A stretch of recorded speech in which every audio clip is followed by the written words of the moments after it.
கியோரா வணக்கம். எல்லாரும் எப்படி இருக்கீங்க? நீங்கள் எல்லோரும் நல்லா இருக்கீங்க நம்புகிறேன். நானும் ரொம்ப நல்லா இருக்கேன். இப்போ இன்றைக்கி வந்து ஒரு முக்கியமான டாப்பிக்கு நம்ம நியூசிலாண்ட் ஜாப் ஆப்பர்ச்சுனிட்டி சீரீஸில் என்னென்னா வந்து ஸ்கேம்ஸ் பற்றி பேசலாம். ஸ்கேம்ஸ் அண்ட் ஃப்ராட்ஸ் பற்றி. அதாவது என்னோடய கமெண்ட்ஸில் வந்து நான் பண்ணுற வீடியோஸில் வந்து நிறைய கமெண்ட் வந்து நீங்கள் கேட்குறீங்க. அதோட ஒரு கொஷின் அண்ட் ஆன்சர் செஷனாக கூட இந்த வீடியோவை நீங்கள் சொல்லலாம். என்னென்னா நான் இதுக்கு முன்னாடி வந்து ஒரு மூவிஸ் எனக்கு உங்களுக்கு தெரியும். என்னோடய வீடியோஸ் நீங்கள் ஃபாலோ பண்ணுறதா இருந்தால் நான் இடைக்கிடைக்கே ஏதாவது ஒரு மூவி பார்த்தேன்னா அதோட ரிவ்யூவும் நான் இதில் போடுவேன் என்னோடய சேனலில். அதனால் நம்ம மூவிஸில் இருந்தே ஆரம்பிக்கலாம். அதாவது வெற்றி கொடிக்கட்டு, நீங்கள் தமிழ் மூவிஸ் பார்க்குற ஆளுங்களாக இருந்தால் சதுரங்க வேட்டை, கணிதன், ஆரம்பம், கண்ணும் கண்ணும் கொள்ளையடித்தால், கடைசியாக வந்து ஆடு ஜீவிதம். இதில் எல்லாத்துக்கும் ஒரு ஒற்றுமை இருக்குது. அது என்ன ஒற்றுமைன்னு அதாவது இது உங்களால் யோசிக்க முடியுதா? Immigration fraud. ஆமாம், இந்த ஃப்ராடு ஸ்கேமு இது எல்லாமே வந்து எல்லா விதத்துலையும் எந்த கண்ட்ரிக்கு நீங்கள் இமிக்ரேட் பண்ணாலும், சிங்கப்பூர், மலேசியா, நம்ம தமிழ்நாட்டிலேருந்தோ இல்லை ஸ்ரீலங்காவிலேருந்தோ ஈழத்தமிழ் நாட்டில் இருந்தோ நீங்கள் வந்து இமிக்ரேட் பண்ணுற ஆளுங்களாக இருந்தால் வந்து இமிக்ரேஷன் ஸ்கேம் வந்து ஒரு நார்மல், நான் அப்நார்மலை வந்து நார்மல்னு சொல்லலை, அது வந்து ஒரு காமன். பணம் கொடுத்து வெளியே போய் வேலை பார்க்குறது. இப்போ வெரி ரீசெண்ட்லி கூட நான் ஒரு ஆர்டிக்கல் படித்தேன்.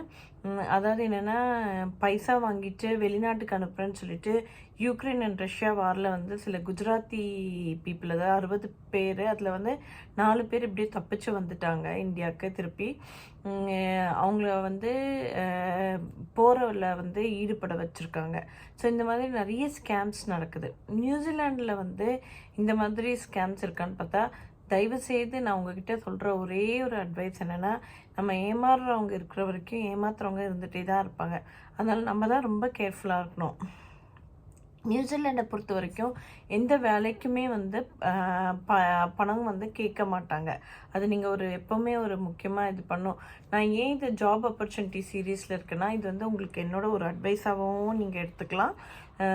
ப்ளஸ் என்னோடய கமெண்ட்டில் கேட்குற மாதிரி இந்த ஏஜென்சி இவ்வளோ பைசா கேட்டாங்க, இந்த ஏஜென்சி இவ்வளோ பைசா கேட்டாங்க, வேலை வாங்கி தர முடியுமா? தயவுசெய்து நான் வந்து ஒரு என்ன சொல்கிறது, என்னோடய ஓன் இன்ட்ரெஸ்ட்டில் வந்து இந்த ஜாப் ஆப்பர்ச்சுனிட்டிஸ் வீடியோ பண்ணுறேன்.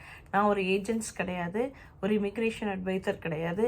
என்னால் உங்களுக்கு உண்மையாகவே ஜாபும் வாங்கி தர முடியாது. ஏன்னா வந்து உங்களோட பொட்டென்ஷியாலிட்டி, உங்களோட இன்டெலிஜென்ஸ், உங்களோட நாலேஜ், உங்களுக்கு நீங்கள் படிச்சிருக்கிறதுக்கு என்னதுக்குன்னு உங்களுக்கு மட்டும்தான் தெரியும். ஸோ உங்களோட ஒர்க் தான் நீங்கள் போடணும். நான் வேணால் இதே மாதிரி கைட் மாதிரி இல்லை அட்வைசஸ் மாதிரி நான் செய்யலாம். பட் ஆனால் ஐ கான்ட் கோ உங்களோட பேக்ரவுண்ட் ஒன்றுமே தெரியாமல் என்னால் உங்களை ரெஃபர் பண்ணவும் முடியாது. அது வந்து என்ன நீங்கள் ரெஃபர் பண்ணுவீங்களான்லாம் கேட்டு இது பண்ணுவீங்க. எனக்கு வந்து like I wish I could do everything what you ask. கண்டிப்பாக என்னால் பண்ணணும்னு ஆசை தான். பட் ஆனால் கண்டிப்பாக நான் செய்ய மாட்டேன், பண்ண மாட்டேன். அது வந்து இட்ஸ் கம்ஸ் அண்டர் ஃப்ராட். நான் சொன்ன மாதிரி நான் ஏஜென்ட் கிடையாது. ஓகே, நான் வந்து இது வந்து என்னோடய வீடியோஸ் எல்லாமே உங்களுக்கு ஒரு கைடாக இருக்கும், உங்களுக்கு ஹெல்ப்ஃபுல்லாக இருக்கும். நீங்கள் மோஸ்ட்லி பார்த்திங்கன்னா என்னோடய எக்ஸ்பீரியன்ஸு, நான் படித்த எக்ஸ்பீரியன்ஸு, இல்லை எங்க கூட ஒர்க் பண்ணுறவங்க, என்னை சுற்றி இருக்கிறவங்க கிட்டேருந்து நான் பேட்டியாக தான் எடுத்து நான் உங்களுக்கு சொல்கிறேனே தவிர, அது வந்து உங்களோட வாழ்க்கைக்கு ஒரு எக்ஸ்பீரியன்ஸாவோ கைடாவோ ஹெல்ப் ஆகுன்றதுக்காக தான் நான் செய்கிறேன். So I'm not a agent, I'm not an immigration adviser, I'm not a consultant. அதை நீங்கள் முன்னாடியே புரிஞ்சுக்கணும். அதுக்கப்புறம் நீங்கள் பார்த்தீங்கன்னு வச்சுக்கோங்களேன், இந்த வீடியோ முக்கியமாக காரணம் என்னென்னா, நீங்கள் வந்து எந்த ஏஜென்சியும் நம்பி நியூசிலாண்டுக்கு வரணும்னு இது கிடையாது.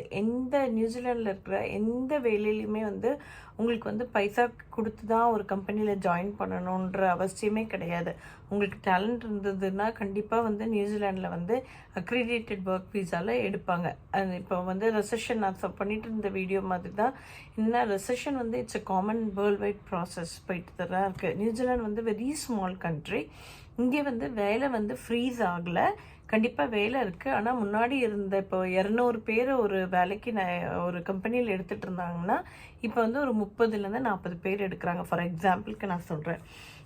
ஸோ வந்து இமிக்ரேஷனுக்கு வந்து நீங்கள் டைரெக்டாகவே ஆன்லைனில் பார்த்து நீங்கள் அப்ளை பண்ணலாம். இப்போ நம்ம ஊரில் இந்தியாலேயோ இல்லை ஸ்ரீலங்காலேயோ இந்த மாதிரி ஏஜென்ட்ஸ் இருக்காங்க, நீங்கள் பைசா கொடுங்க நான் இவ்வளோ இது வாங்கி தரேன்னா கண்டிப்பாக வந்துட்டு நீங்கள் கேட்க வேண்டிய அவங்கக்கிட்ட கேள்வி வந்து அவங்க லைசன்ஸ் இமிக்ரேஷன் நான் கேட்கணும். ஏன்னா லைசன்ஸ் இமிக்ரேஷன் அட்வைசர்னு இருக்காங்க.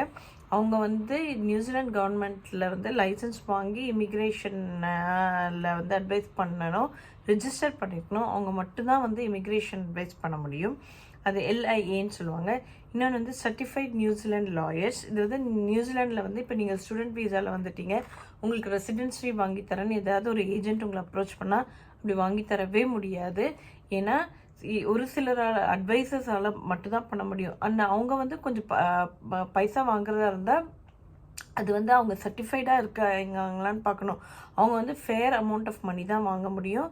சும்மா எக்கச்சக்கமாக ஒரு பெரிய சொத்தையே விற்று அவங்களுக்கு கொடுக்கணுன்ற அவசியம் எதுவுமே கிடையாது.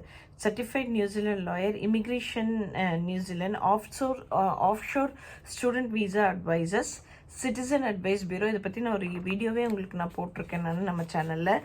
Community law centres, foreign diplomats and New Zealand member of parliament.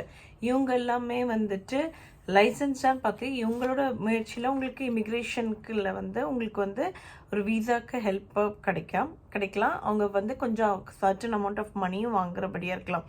நீங்கள் வந்து இமிக்ரேஷன் வெப்சைட்டில் போயிட்டு அவங்க பேரை போட்டு அந்த லிஸ்ட் ஆஃப் பீப்புள் இருக்காங்களான்னு நீங்கள் பாருங்கள். அதே மாதிரி ஒரு எம்ப்ளாயர் வந்து ஒரு வேலை கொடுக்குறாங்கன்னா உங்ககிட்ட அனுப்புகிறாங்கன்னா நீங்கள் இமிக்ரேஷன் வெப்சைட்டில் போயிட்டு அந்த எம்ப்ளாயர் வந்து க்ரீன் லிஸ்ட்டில் இருக்காங்களான்னு நீங்கள் பாருங்கள். ஏன்னா நியூசிலாண்டை பொறுத்த வரைக்கும் இட்ஸ் வந்து அதெல்லாம் வந்து அப்படி பைசா கொடுத்துருவாங்கன்னா தே ஆர் ஃப்ராட் ஏஜென்ட்ஸை. அவங்கள வந்து சீரியஸ் ஃப்ராட் அஃபென்ஸில் வந்து அரெஸ்ட் பண்ணலாம். போலீஸ் ஆஃபீஸர்ஸ் கூட அரெஸ்ட் பண்ணலாம். நிறைய இன்டர்நெட் ஃப்ராடு நடக்குது, அந்த ஸ்கேம்ஸ் நடக்குது. அதில் தயவுசெய்து விழுந்துடாதீங்க. நியூசிலாண்ட் இமிக்ரேஷன் வெப்சைட்லேயே வந்து நீங்கள் வந்து சர்ச் பட்டனில் போயிட்டு protect yourself under immigration ஸ்கேம்ஸ்ன்னு போட்டிங்கன்னா எக்கச்சக்க இன்ஃபர்மேஷன் அதில் இருக்குது. உங்களை வந்து ஏமாற்றி பணம் பறிப்பது தான் ஸ்கேமு. இமிக்ரேஷன் வெப்சைட்டில் வந்து நீங்கள் போய் பார்த்தீங்கன்னா எந்த மாதிரி டைப் ஆஃப் ஏமாற்றங்கள்லாம் பண்ணுவாங்க, எப்படிலாம் இது பண்ணுவாங்கன்னு இருக்குது. பெரும்பாலும் வந்து இந்த ஏமாறுறது வந்து இந்த ஸ்கேமு ஃப்ராட்ஸு இதிலெல்லாம் வந்து ஏமாறுறவங்க வந்து நிறைய படித்தவங்க தான். அதனால வந்து ரொம்ப கேர்ஃபுல்லாக இருங்க.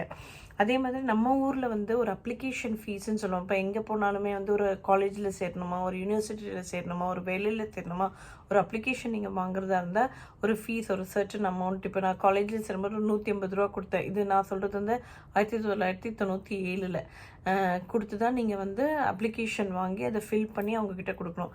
நியூசிலாண்டை பொறுத்த வரைக்கும் நீங்கள் ஒரு காலேஜில் சேர்த்தா இருந்தாலும் சரி, யூனிவர்சிட்டியில் சேர்த்தா இருந்தாலும் சரி, இமிக்ரேஷனில் இருந்தாலும் சரி, எந்த அப்ளிகேஷனுக்கும் நீங்கள் வந்து பைசா கொடுக்கவே வேண்டாம். இது எல்லாமே ஆன்லைனில் அப்ளிகேஷன் இருக்குது. ஆன்லைன்லேயே ஃபில் பண்ணிவிட்டு அப்ளிகேஷன் அசச் அப்ளிகேஷனுக்கு வந்து நீங்கள் கொடுக்க வேண்டாம். அதே மாதிரி ப்ராசஸிங் ப்ளேஸ்மெண்ட் ஃபீஸ்ன்னு ஏதாவது அதில் இருந்ததுன்னா அது கண்டிப்பாக வந்து ஃப்ராடுன்னு தான் அர்த்தம். அதுக்கு நீங்கள் ஃபீஸ் கொடுக்க வேணாம். மற்றபடி உங்களுக்கு வந்து ஸ்டூடெண்ட்டுக்கு ஃபீஸ், நீங்கள் படிக்கணும், உங்கள் ஸ்டூடெண்ட் ஃபீஸ்னால் நீங்கள் வந்து ஒரு ஏஜென்ட் உங்கள்கிட்ட கேட்குறாங்கன்னு வச்சுக்கோங்களேன், நீங்கள் டைரெக்டாக போய் அந்த சைட்லேயே போய் இப்போ யூனிவர்சிட்டி ஆஃப் ஆக்லாண்டில் வந்து இவ்வளோ ஃபீஸ் இருக்குது, உங்களுக்கு பேக்கேஜில் கூட்டிகிட்டு போகிறோம், லைக் அக்காமடேஷன், ட்ராவல், வீசானா கண்டிப்பாக ஒரு வாட்டிக்கு 2 வாட்டி யோசிங்க. அந்த ஏஜென்ட்ஸ் வந்து எவ்வளோ ஸ்டூடெண்ட்ஸை கூட்டிகிட்டு போயிருக்காங்க, எவ்வளோ பேருக்கு ரெசிடெண்ட் வந்திருக்கு, அது வந்து ஜென்யூனான ஏஜென்ட்டாக அவங்க பைசா அவங்களுக்கு கொடுக்கலாமான்னு யோசிச்சு எடுத்து நீங்கள் பண்ணுங்கள். It's all under your calls. நீங்கள் வந்து நான் சொல்கிறது திருப்பி அதே தான் நான் ரிப்பீட் பண்ணுறேன். நீங்கள் ஏமாறுறவங்க இருக்கிற வரைக்கும் ஏமாற்றவங்க இருந்துகிட்டே தான் இருப்பாங்க. அதனால் அது ரொம்ப கேர்ஃபுல்லாக பண்ணுங்கள். இங்கே வந்து பேக்கேஜ் டீல்ஸ்னு எதுவுமே கிடையாது. இந்த மாதிரி அக்காமடேஷன், ட்ராவல், வீசான்னு சொல்லிவிட்டு அப்படி யாராவது உங்கள்கிட்ட சொன்னாங்கன்னா தயவு செய்து அதை நீங்கள் நம்பாதீங்க. அதுக்கப்புறம் வந்து ஏஜென்ட்ஸுன்னு சொல்கிறது வந்து தேர்ட் பார்ட்டி. இப்போ வந்து சென்னை போன்ற பெரிய மாநகரங்களில் இப்போ கொலம்போ இந்த மாதிரி கூட இருக்கலாம், ஏஜென்ட்ஸு இருக்கலாம். அவங்க வந்து ஸ்டூடெண்ட்ஸை இங்கே அனுப்புகிற ஆளுங்களாக இருக்கலாம். ஆனால் நீங்கள் வந்து இமிக்ரேஷன் வெப்சைட்டில் போயிட்டு அவங்கக்கிட்ட கேளுங்க, நீங்கள் எவ்வளோ ஸ்டூடெண்ட்ஸ் அனுப்பியிருக்கீங்க, என்ன ஏது டீட்டெயில்ஸு, உங்களுக்கு வந்து அவங்களோட பேக்ரவுண்ட் செக் கண்டிப்பாக பண்ணுங்கள்.